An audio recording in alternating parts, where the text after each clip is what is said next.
Welcome to the deep dive. Today we're tackling a really difficult subject, the Air India AI-171 crash in Ahmedabad. Our aim here isn't just to list the facts. We want to sort of dig deeper using the reports, the eyewitness accounts, and the early investigation findings you've shared. We'll look at the incident itself, the awful human cost, what the investigators found initially, and the bigger questions this raises. Questions about safety, infrastructure, development. Okay, so let's start with what happened. June 12th, 2025. It unfolded incredibly fast. Around 1:38 p.m., Air India Flight AI-171, a Boeing 7878 Dreamliner, was taking off from Ahmedabad's airport, heading to London Gatwick. But just maybe 30 seconds after getting airborne, it lost height, sent a mayday, and then tragically it crashed right into the BJ Medical College hostel building in the Meghaninagar area. It's being called India's worst plane crash in decades. Just devastating. Yeah, and that time frame, 30 seconds, is highly unusual. For a crash to happen that quickly after takeoff, I mean, it suggests something immediate, something catastrophic failed right at the start of the flight. It really focuses the investigation, rules out a lot of things that might happen later in flight. Makes you look very closely at takeoff rotation, those initial moments. And the human impact is just staggering. On the plane, there were 242 people, 230 passengers, 12 crew, and 241 lost their lives. Just awful. There was one survivor, though, a British citizen, Vishwas Kumar Ramesh, who was in seat 11A. He somehow managed to get out via an emergency exit. Just remarkable survival. An incredible story amidst such loss. But the tragedy didn't end there. On the ground at the hostel, between 28 and 52 other people died. Medical students, staff, just caught in it. And the response, it had to be immediate and massive. You're talking over 300 firefighters, 150 ambulances, plus all the agencies, CISF, NDRF, CRPF, even the Army. A huge mobilization. Yeah, really coordinated effort. Which is vital in that kind of chaos. And then the challenge of identifying everyone, setting up DNA centers, trying to get answers quickly. Yeah. It's a monumental task. And the personal stories are heartbreaking. Like Vishwas Ramesh, the survivor, mourning his brother, Ajay, who was also on the flight, carrying his body. It just brings the individual loss home. Absolutely. And you see the ripple effect too, right? The support from the Tata Group for Air India offering compensation, promising to help rebuild the hostel. Yes, the Euro Corps compensation and the rebuilding pledge. And even the public reaction, Bollywood figures like Salman Khan and Akshay Kumar canceling things, expressing sorrow. It shows how deeply an event like this cuts. So let's shift focus a bit, try to understand the why. Let's unpack the technical side, the investigation's first steps. First off, this was the first fatal crash for a Boeing 787 Dreamliner. That itself is significant. It is. The Dreamliner generally has a very strong safety record. This particular plane was about 11 years old, and its maintenance logs show. Well, the right engine was replaced pretty recently, March 2025. The left one was serviced back in 2023. Okay, so recent work on one, older service on the other. Not necessarily unusual, but definitely something investigators would note. And the crew? Experienced. The pilot had 11,500 hours. The co-pilot, 3,400. Yeah, those are solid numbers, not inexperienced pilots. And critically, they found the black box, the flight data recorder, and the cockpit voice recorder. Absolutely essential. That's where the real data is.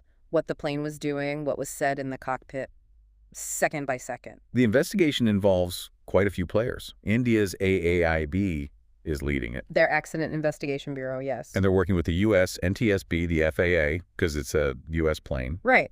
And Boeing, naturally, and GE Aerospace, who made the engines. A standard procedure for international cooperation. And the big preliminary finding, the one that's grabbing headlines, is that they suspect both engines failed. Both engines. Well, that's the core puzzle, isn't it? Investigators are also looking at other things, like flap settings during takeoff, or maybe the landing gear position. Could those have played a role? They have to consider everything.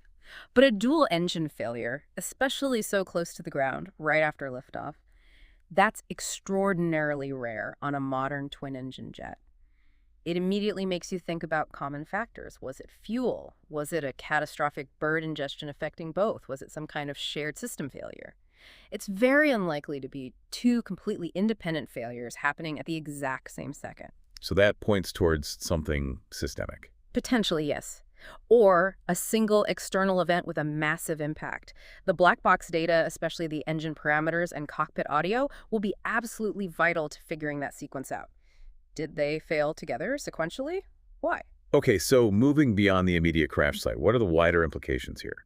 The final investigation report is expected relatively soon, maybe in a few weeks. Which is quite quick, actually, for something this complex. They must have some clear initial data paths from the recorders. And the investigation is still focusing on, well, the technical side, pilot actions, maintenance history, Yeah.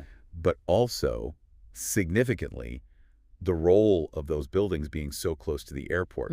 That's a crucial angle. Meanwhile, Ahmedabad Airport is running again with some restrictions, and they've started safety checks across the whole global Dreamliner fleet. Standard precautionary measures. Fleet-wide checks happen after any major incident involving a specific aircraft type.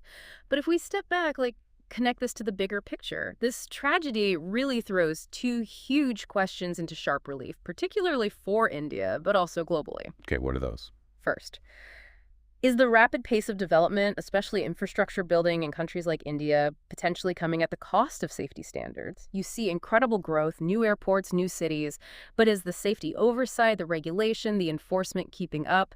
It's a tough balance. That's a really serious question. Development versus safety. It is. And the second question is linked. Is it fundamentally safe to have major airports embedded deep within dense, sprawling cities? Ahmedabad's airport isn't unique in being surrounded by urban areas now. Many older airports are. Yeah, you see that all over the world. Exactly. So it forces us to think about urban planning. What are the acceptable risks? How do we manage buffer zones? Do we need to rethink where we place critical infrastructure as cities grow? These aren't easy answers. There are huge economic factors, convenience factors, but also safety. So this deep dive into the Ahmedabad crash, it really goes beyond the terrible facts of the day. It opens up these massive, complex questions about how we balance progress and safety, how we design the places we live, especially around vital hubs like airports. It absolutely does. And it underlines why thoroughly investigating and learning from these events is so important, not just for aviation, but for our broader societal choices. It makes you think, doesn't it?